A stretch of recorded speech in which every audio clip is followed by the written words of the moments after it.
Ahoj, ja som Martin, vítam ťa pri tomto videu. V tomto by som ti chcel ukázať, ako si priniesť slovník zlých slov z bota M6 do textového súboru, z ktorého si ho neskôr môžeš presunúť buď do YouTube, alebo do iného bota, alebo kdekoľvek budeš chcieť.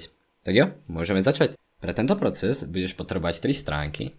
Prvá je stránka bota M6, druhá je Space Remover a tretia je Replace Text Online. Všetky 3 nájdeš v popise videa. Tiež ešte čo odporúčam, tak je používať prehľadač Microsoft Edge na bázi nového Chromiumu, vzhľadom na to, že je potrebné ísť do konzoly a s inými prehľadačmi som to bohužiaľ neskúšal.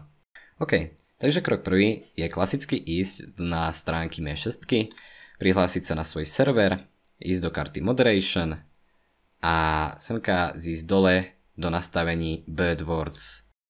Semka máš svoje slova a nie sú kopírovateľné. Aby si toto opravil, tak musíš kdekoľvek na stránku kliknúť pravým tlačítkom, ďalej kliknúť na tlačítko skontrolovať a v tejto tabuľke, čo ti vyskočí, kliknúť na toto okienko.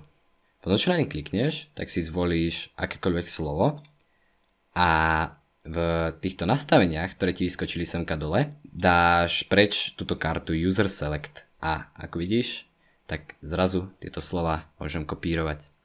Tieto slova si skopírujeme a vložíme si to na druhú stránku, ktorá má Space Remover. Semka si navolíme parameter Remove all space lock characters. Klikneme na Remove a text, ktorý nám tá stránka vypočíta, si skopírujeme. Tento text potom presunieme na tretiu stránku, Replace Text Online, tam ho vložíme, do Find Text napíšeme Remove a do Replace With napíšeme čokoľvek, s čím by sme to chceli nahradiť. Takže v mojom prípade napríklad z medzera. Tak a ako vidíš, tak teraz už máme naše slova v pekne krásnom formáte. Môžeme si namiesto medzery dať pokojne aj čiarku, aby sme to mali očiarkované. A OK. Ja ti ďakujem, že si toto video pozrel. Ak ti pomohlo, tak ho určite ohodnoť, pretože je pre mňa prioritné, aby sa dostalo medzi najviac ľudí. Ďakujem ti, maj sa dobre.